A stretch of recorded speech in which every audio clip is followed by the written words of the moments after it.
வணக்கம், நான் உங்கள் வழக்கறிஞர் ஜார்ஜ் பெலிஜன். இந்திய தண்டனை சட்டம் பிரிவு 114 பற்றி தான் இந்த வீடியோவில் பார்க்க போகிறோம். IPC Section 114 பற்றி தான் பார்க்க போகிறோம். வாங்க வீடியோக்குள்ளே போகலாம்.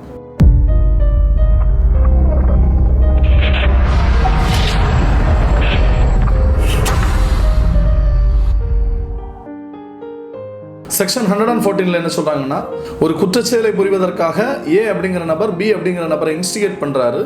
அதே நேரத்தில் பி அப்படிங்கிற நபர் அந்த குற்றச்செயலை செய்யும் போது ஏ அப்படிங்கிற நபர் அவர் கூடவே இருக்கிறார். ஆனால் அந்த குற்றச்செயலை அவர் செய்யலை, ஆனால் கூடவே இருக்கிறார். அப்படி இருக்கக்கூடிய நேரத்தில் ஏக்கும் பிக்கும் அந்த குற்றச்செயலை செய்ததற்கான பனிஷ்மெண்ட் உண்டு அப்படிங்கிறது தான் செக்ஷன் 114 சொல்றாங்க. இதுவும் எக்ஸாம்பிளோட பார்க்கலாம்.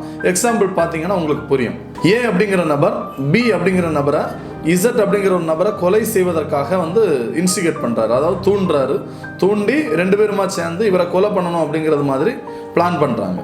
ஒரு சம்பவ இடத்துல பி அப்படிங்கிற நபர் இசட் அப்படிங்கிற நபரை அடித்து காயப்படுத்தி கொலை பண்ணுறாரு. ஆனால் ஏ எந்த குற்றச்செயலும் செய்யலை, அந்த இடத்துல நிற்கிறாரு. பி தான் அந்த கொலையை செய்கிறார். அப்படி இருக்கக்கூடிய பட்சத்திலையும் ஏ அப்படிங்கிற நபர் அந்த கொலை நடந்த இடத்துல இருந்ததால் கண்டிப்பாக ஏயும் இந்த கொலை குற்றத்திற்கு உடந்தையாக இருந்தார் அப்படிங்கிற விதத்தில் உடந்தையாக இருந்ததுக்கும் பனிஷ்மெண்ட் உண்டு, அந்த கொலை செய்ததற்கான பனிஷ்மெண்ட்டும் இந்த ஏக்கு உண்டு. பிக்கு கமிட்டட் அதாவது ஒரு அஃபென்ஸை கமிட் பண்ணதுக்காக பிக்கு பனிஷ்மெண்ட் உண்டு, மர்டருக்கும் பனிஷ்மெண்ட் உண்டு. அதே மாதிரி ஏக்கும் இந்த பிக்கு கிடைக்கக்கூடிய பனிஷ்மெண்ட் ஏக்கும் உண்டு அப்படிங்கிறத செக்ஷன் 114 விளக்கமாக சொல்றாங்க.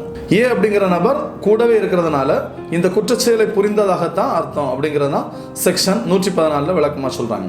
இந்திய தண்டனை சட்டம் பற்றி ப்ரீவியஸாக ஆல்ரெடி எல்லா செக்ஷனும் வீடியோ போட்டிருக்கிறோம். இந்திய தண்டனை சட்டம் பற்றி ப்ரீவியஸ் வீடியோஸ் பார்க்காதவங்க ப்ரீவியஸ் வீடியோஸை பார்த்துட்டு வந்தீங்கன்னா தான் இந்த வீடியோ புரியும் உங்களுக்கு. டிஸ்கிரிப்ஷனில் நோட்ஸ் கொடுத்துருக்கேன், தொடர்ந்து வீடியோ பாருங்கள். வீடியோ உங்கள் ஃப்ரெண்ட்ஸுக்கெல்லாம் ஷேர் பண்ணுங்கள். சேனலை புதுசாக பார்க்கக்கூடிய நண்பர்கள் சேனலை சப்ஸ்கிரைப் பண்ணாதவங்க சப்ஸ்கிரைப் பண்ணிக்கங்க. நன்றி, வணக்கம்.